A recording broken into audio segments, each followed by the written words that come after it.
السد العالي. لما بتسمع الكلمة دي بيجي في بالك فورا أيقونة التحرر الوطني وأعظم مشروع هندسي في القرن العشرين، والدرع اللي حمى وادي النيل من غدر الفيضان والجفاف. بس ورا الصرح الخرساني العملاق ده وورا بحيرة ناصر اللي بتلمع في الشمس في قصة تانية خالص، قصة مجتمع كامل دفع التكلفة البشرية والحضارية الباهظة دي. القضية النوبية مش مجرد نقل شوية سكان من مكان لمكان، لكنها دراسة حالة عن العنف المكاني وتأثير المشاريع القومية الكبرى على المجتمعات الأصلية. النهاردة هنفتح واحد من أعقد الملفات في تاريخ مصر، هنقف على الحياد التام، هنسمع صوت المهندسين والسياسيين اللي بيبنوا السد عشان ينقذوا مصر، وهنسمع برضه صوت النوبيين وهم بيودعوا أرضهم اللي عاشوا عليها آلاف السنين عشان تغرق تحت المية. عشان نفهم حجم الفقد لازم نعرف احنا فقدنا ايه بالظبط. كلمة النوبة في أصلها اللغوي مشتقة من الكلمة المصرية القديمة نوب، واللي معناها الذهب، لأن المنطقة دي كانت من المصادر الرئيسية للذهب في مصر القديمة. لكن تاريخ النوبة أقدم من المصريين القدماء. الحفريات كشفت إن المنطقة دي كان فيها حضارات مستقرة من العصر الحجري الحديث. لقوا فخار وخزف ألوان وردية ونقوش معقدة بيرجع تاريخه من 9000 ل 11000 سنة قبل الميلاد. وتخيل إن منطقة زي خور موسى في شمال وادي حلفا كان فيها حضارة عمرها 10000 سنة. ده غير بقى مستوطنات مبكرة في وادي علاجي وخوربان في شرق أسوان. زمان الصحراء اللي بنشوفها دي كانت غابات وسهول خضراء، والنوبيين الأوائل استأنسوا الحيوانات وعرفوا الزراعة من آلاف السنين. الأرض دي اتعاقبت عليها ممالك عظيمة، حضارة كرما ومملكة كوش والممالك المسيحية المستقلة، وبعدها الإمارات الإسلامية ومملكة علوة في الجنوب، واتفاعلت كمان مع المصريين القدماء والبطالمة والرومان. عسكريا النوبيين كانوا رماة أسهم ملهمش مثيل، عشان كده المصريين القدماء سموا مملكتهم تا سيتي، يعني أرض الأقواس. وعقيدتهم كانت فريدة جدا، كانوا بيدفنوا موتاهم في حفر بيضاوية في وضع الجنين، وشهم ناحية الغرب كرمز لغروب الشمس وعقيدة البعث والولادة الجديدة. جغرافيا بقى النوبة السفلى كانت بتمتد ما بين الشلال الأول للشلال الثاني. القرى النوبية كانت مرصوصة على ضفاف النيل زي حبات العقد. النيل ما كانش مجرد مية للري، كان محور الوجود، كل العادات والطقوس واللغة بتدور حواليه. البيوت النوبية كانت تحف معمارية بتعانق النيل، واسعة متصممة عشان تناسب المناخ القاسي، والوانها زاهية ومليانة زخارف هندسية بتعكس ذوق فني راقي. المجتمع ده كان بيتكلم لغة نوبية أصيلة بلهجتين، الكنزية والفديشكا. مزيكتهم كانت بتعتمد على السلم الخماسي الشجي وأصوات الضفوف التاريخية. كان عندهم أكلات تراثية بيقدموها للضيوف في المناسبات السعيدة كدليل على الكرم والتكافل. في الخمسينيات مصر كانت قدام تحدي جيوسياسي واقتصادي معقد جدا. الجمهورية الوليدة كانت محتاجة تحمي نفسها من الفيضانات المدمرة ومن سنوات الجفاف المتعاقبة، وعايزة تستفيد من المية اللي بتضيع في البحر المتوسط. فرئيس جمال عبد الناصر كان عنده رؤية تنموية شاملة: استصلاح مئات الآلاف من الأفدنة، تحويل الري الحوضي لري مستديم، التوسع في زراعة الرز لتأمين الغذاء، وتوليد كهرباء ضخمة للتصنيع التقيل وإنارة المدن، وكمان تحسين الملاحة النهرية طوال السنة وضمان تشغيل خزان أسوان القديم. المشروع كان محتاج تمويل ضخم حوالي مليار دولار وقتها، لكن بعد تعثر المفاوضات مع البنك الدولي وأمريكا وبريطانيا مصر اتجهت للاتحاد السوفيتي، والمشروع بقى جزء محوري من الحرب الباردة. السوفييت شطبوا تلت المبلغ كدعم سياسي. التكلفة المحلية الكلية كانت حوالي 450 مليون جنيه زائد 42 مليون لمافيا التوشكا. في 27 ديسمبر 58 اتوقعت الاتفاقية الأولى مع السوفييت بقرض 400 مليون روبل للمرحلة الأولى. وفي مايو 59 السوفييت اقترحوا تعديلات جوهرية شملت تغيير موقع محطة الكهرباء واستخدام تقنية لغسيل وضم الرمال لجسم السد. وفي يناير 1960 اتحط حجر الأساس وبدأ حفر قناة التحويل والأنفاق وبناء السد لحد منسوب 130 متر. بعدها في 27 أغسطس سنة 60 وقعوا الاتفاقية الثانية بقرض إضافي 500 مليون روبل للمرحلة الثانية. وفي سنة 68 بدأ تخزين المياه وتكونت بحيرة ناصر العملاقة. اكتمل البناء في 15 يناير سنة 70 بحضور عبد الناصر وخروتشوف، والتدشين الرسمي كان في 15 يناير 71 في عهد الرئيس أنور السادات. ونتيجة للجهد الجبار ده محطة الكهرباء بقت بتنتج طاقة هائلة بتوصل ل 10 مليار كيلو وات في الساعة سنويا. بس وسط الحماس التعبوي ده كان في صوت علمي بيحذر بصمت. المهندس وعالم الهيدرولوجيا المصري المرموق الدكتور عبد العزيز أحمد قدم ورقة بحثية سنة 1960 في لندن بيحذر فيها بشدة من مخاطر التبخر الهائلة الناتجة عن التخزين المستمر في بحيرة مفتوحة في منطقة شديدة الحرارة، وقارنها بنظام التخزين السنوي في سدود أسوان. بس المناخ السياسي وقتها هامش التحذيرات التقنية دي عشان المشروع القومي يكمل بأي ثمن. عشان السد يتبني كان لازم النوبة تغرق. النزوح ما كانش جديد عليهم، بدأ سنة 1902 مع خزان أسوان، وتكرر مع تعليات الخزان سنة 1912 و 1933، لكن المأساة الكبرى والمحو الجغرافي الكامل حصل ما بين 1961 و 1964. العملية دي أسفرت عن تهجير قسري ل 135 ألف مواطن نوبي كانوا عايشين في 44 قرية بتمتد على مساحة 350 كيلومتر مربع على ضفاف النيل. اتنقلوا لمناطق بديلة قاحلة زي كومومبو وحلفة الجديدة وسهل البطانة في السودان. ليلة التهجير متسجلة في الذاكرة النوبية كليلة كابوسية عشوائية وقاسية جدا. شاهد عيان اسمه السيد محمد كان شاب عنده 20 سنة وقت تهجير قريته في سنة 63. بيحكي ازاي مياه النيل الهادرة المخضبة بالطمي الأحمر دهمت البيوت فجأة وبدون إنذار كافي، والأهالي فروا للنجاة بأرواحهم وسابوا تاريخهم وراهم. وبيقول إنهم غرقوا بالكامل وإن المياه حصرتهم، وإن بعض الأهالي كانوا يغرقوا جوه بيوتهم كمان. أيمن حماد بقى من قرية جرف حسين بيوثق العشوائية دي وبيقول إن البشر اتكدسوا مع الحيوانات والمواشي في وسائل نقل غير مؤهلة وفي مشهد فوضوي. التخبط ده مع ظروف المناخ ومشاق السفر أدى لوفاة نسبة كبيرة من الأطفال حديثي الولادة وكبار السن خلال رحلة العذاب دي. الحكومة وعدتهم بتعويضات عادلة وأراضي زراعية جديدة خصبة على ضفاف بحيرة ناصر، بس الصدمة الوجودية كانت لما وصلوا قرى التهجير الجديدة لقوا نفسهم في مناطق صحراوية قاحلة شديدة الحرارة بتبعد كيلومترات عن النيل. بعض سكان القرى كانوا بيمشوا مسافات طويلة في الصحراء ويتسلقوا الجبال عشان بس يوصلوا للنيل أو يستعيدوا جزء من ذاكرتهم البصرية. اقتصاديا المجتمع اتدمر. المزارعين المهرة استنوا 5 سنين كاملة عشان الدولة توزع عليهم أراضي، ولما استلموها لقوها بور قاحلة غير صالحة للزراعة الفورية.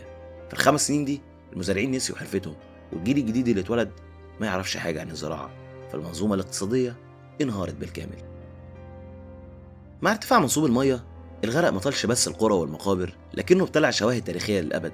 سلسلة نادرة من القلاع والحصون العسكرية القديمة غاصت تحت المية ومحدش أنقذها. لما العالم أدرك حجم الكارثة اللي بتهدد التراث الإنساني، أصدرت منظمة اليونسكو نداء دولي في 8 مارس سنة 1960 عشان تبدأ أضخم عملية إنقاذ أثري وهندسي في التاريخ. أكتر من 40 دولة استجابت للنداء، واشتغلت 40 بعثة أثرية دولية في ظروف مناخية قاسية جدا لمدة 20 سنة. نجحوا خلالها في فك ونقل 22 أثر ومعبد كامل لمواقع آمنة. عملية إنقاذ معبد أبو سمبل مثلا لوحدها خدت 8 سنين وتكلفت 30 مليون دولار. ونقلوا معابد تانية زي فيلة وكلبشة ووادي السبوع ودندور ومعبد الدر. المعالم دي اتفكت حجر حجر بدقة وتركبت بنفس الاتجاهات الفلكية، واكتملت المهمة التاريخية في 10 مارس سنة 80 بنقل معبد فيلة لجزيرة أجيليكا. رغم الإنجاز العظيم ده، المدير العام السابق لليونسكو أمادو مختار لخص الحقيقة المؤلمة وقال: جزء مهم من هذه الآثار في النوبة قد اختفى وطمس اليوم للأبد. الفراغ الاقتصادي في مناطق التهجير عمل حاجة اسمها التهجير الإجباري التاني. آلاف الشباب النوبي اضطروا يهربوا على المدن الكبرى زي القاهرة واسكندرية أو يهاجروا الخليج وأوروبا عشان الشغل، وسابوا وراهم مجتمع محطم بيعاني من شيخوخة سكانية. المأساة طالت كل تفصيلة في حياته. العمارة النوبية الواسعة المتلونة اللي بتراعي المناخ والخصوصية استبدلها نظام عبد الناصر ببيوت إسمنتية ضيقة ومتلاصقة ومفيش فيها أي لمسة جمالية، وتعرفت بالاسم سيء السمعة اللي هو التلاتات والأربعات على أساس عدد الغرف. يعني التكتس ده غير أنماط التفاعل الاجتماعي عندهم تماما، حتى الأفراح اتغيرت، اختفت أصوات الضفوف التاريخية واندثرت عاداتهم التراثية، وبقت الأفراح بتعمل في قاعات مغلقة مستنسخة من أفراح شوارع القاهرة، وده بيعكس ذوبان ثقافي قسري. أخطر حاجة بقى كانت التآكل التدريجي للغة النوبية، الوعاء الحامل للهوية. أول خسارة كانت محو أسماء القرى النوبية القديمة واستبدالها بأرقام صماء، فالأسماء دي كانت أول ما سقط من لغتهم. الدكتور هيرمان بيل أنقذ جزء من ده في رسالة دكتوراه عملها سنة 1962 وثق فيها أسماء الأماكن في منطقة بطن الحجر. بسبب البعد عن النيل حصلت ظاهرة الإسقاط اللغوي، مئات المفردات سقطت من الاستخدام لانتفاء الحاجة ليها، خلاص مش محتاجينها، زي الكلمات اللي لها علاقة بالنيل والمراكب والمعديات والأسماك والنخيل. وفي المقابل حصل اقتراض لغوي لآلاف المفردات العربية من البيئة الزراعية الجديدة، فدخلت كلمات زي ترعتر اللي هي جرار.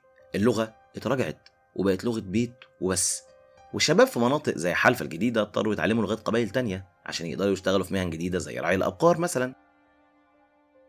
النوبيين ما وقفوش يتفرجوا على تاريخهم بيتمحي، الفن بقى هو الوطن البديل وأرشيف المقاومة. الرواية والمناضل النوبي محمد خليل قاسم كتب رواية اسمها الشمندورة، ودي كانت أول رواية توثق حياة النوبة قبل الغرق. النقاد زي شكري عياد اعتبروها ما تقلش عن رواية الأرض للشرقاوي. الرواية دي كانت زي ما تقول كده مانيفستو سياسي وصرخة احتجاج. قاسم كتب عن العظمة دي وهو معتقل سياسي في معتقل الواحات، كتبها في السر على ورق لف السجاير البفرة بقلم كوبيا عشان يبقى سهل يخفيه، والسيدة الفاضلة ليلى الشال هربت بالورق ده لبره واتنشرت في مجلة صباح الخير، وبقت مسلسل إذاعي اسمه من وحي الجنوب، وبعدين كتاب سنة 68. الشمندورة معناها الجسم الطافي اللي بيرشد السفن، وكأن الرواية هي الدليل العايم لروح النوبة الغارقة. ومن خلال عيون الطفل حامد الرواية وثقت الجرد وفرض تعويضات والصراع السيكولوجي ما بين النوبة والقاهرة اللي بقت بتشوف النوبي في أدوار هامشية زي البواب والطباخ. ووثقت كمان قصة الشاب النوبي حسين طه اللي حاول يغتال رئيس الوزراء إسماعيل صدقي، لأن النوبيين اعتبروه ممثل لخرابهم. صدقي استنكر إن الضربة تجيله من راجل أسود، والبوليس اعتقل أعداد كبيرة من النوبيين في القاهرة بشكل عنصري وجماعي. قاسم وثق كمان خرافات زي إن الجن كان بيوصل البريد وخوف الأطفال من العفاريت، وكان كمان بيكتب جزء تاني اسمه الطوفان لكنه توفى بعد خروجه من السجن في سنة 68 وكملها زكي مراد.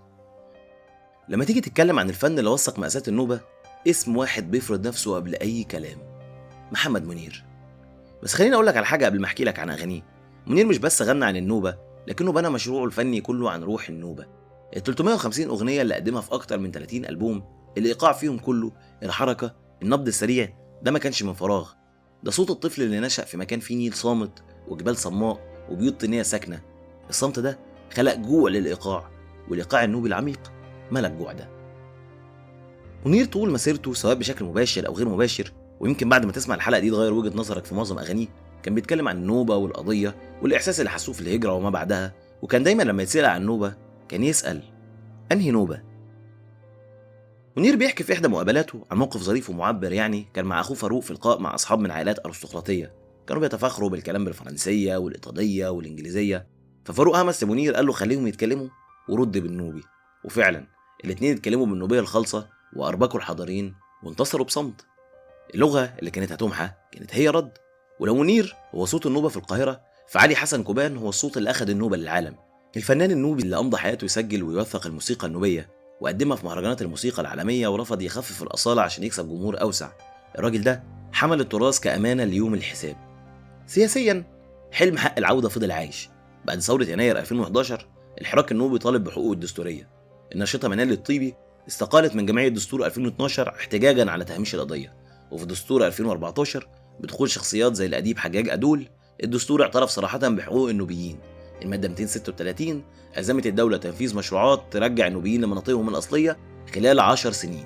وتشكلت لجنة تنمية النوبة وأسوان في 8 أكتوبر 2014 برئاسة إبراهيم الهنيدي، وعرفت النوبيين بشكل قانوني يشمل مهجري 1902 و1912 و1933 واللي تهجروا ما بين 1960 ل 1964.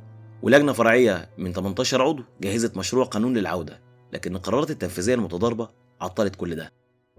تم توزيع 200 فدان في النوبة القديمة على مزارعين غير نوبيين كانوا اتضروا من قانون المالك والمستأجر، وتم توطين حوالي 75,000 عامل من محافظات تانية في أراضي بحيرة ناصر. فالنوبيين اعتبروا ده توطين ديموغرافي ممنهج بيطمس حقهم. فالشباب النوبي رد بإحراج سلمي زي قافلة العودة النوبية في نوفمبر 2016 اللي الأمن حاصرها، وفي سبتمبر 2017 حصلت قضية معتقل الدفوف لما الأمن قبض على نشطاء نوبيين لمجرد انهم نظموا مسيرة سلمية بيغنوا فيها أغاني تراثية وبيدقوا فيها على الدفوف للمطالبة بحق العودة. وفي 7 أبريل 2019 المحكمة برأتهم، لكن الجرح الحقوقي فضل مفتوح. أرقام السد العالي والسياسة عمرها ما بتحكي الوجع الإنساني الصافي. سيدة عجوز من مهجري قرية قسطل فضلت سنين بترتب بيتها الإسمنتي الخانق على أمل إنها ترجع دارها الواسعة بكرة أو بعده، ولما شابت لخصت المأساة بأسى وقالت: هناك أشياء لن تعود كما كانت أبدا. كل حاجة غصت في المياه المعتمة: النخل، حكايات السمر، قبور الأجداد. المهجرين خدوا معاهم العنجربيات ودي الأسئلة اللي كانوا بيعملوها وأطباق الخوص، واحتفظوا بمفاتيح خشبية ومعدنية لبيوت ما بقاش ليها وجود بيعلقوها في رقابهم زي إرث تقيل بيورثوه لأجيالهم. والأرواح اللي زهقت على جرامات الطريق، العجايز والأطفال اللي ماتوا في وسائل النقل البدائية قبل ما يوصلوا الصحراء القحلة، بيفضلوا هم الشاهد الأكبر على إن التنمية اللي ما بتحطش الإنسان وكرامته في قلب معادلتها هي تنمية باهظة ومؤلمة جدا. التاريخ عنده طريقة غريبة في قول الحقيقة وفي رد الاعتبار. تخيل معايا في أكتوبر 73 ومصر بتخوض أعظم معاركها، كان في معركة صامتة تماما بتدور على اللاسلكي.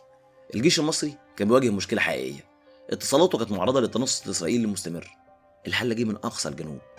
الجنود النوبيين اللي جم من نفس القرى اللي غرقت قبلها ب10 سنين، الإنسان اللي اتهجر من أرضه واستبدلوا اسم قريته برقم وهمشوا لغته، الإنسان ده بالذات كانت لغته الأم هي السر والدرع اللي حمى أسرار الجبهة في أحرج لحظاتها.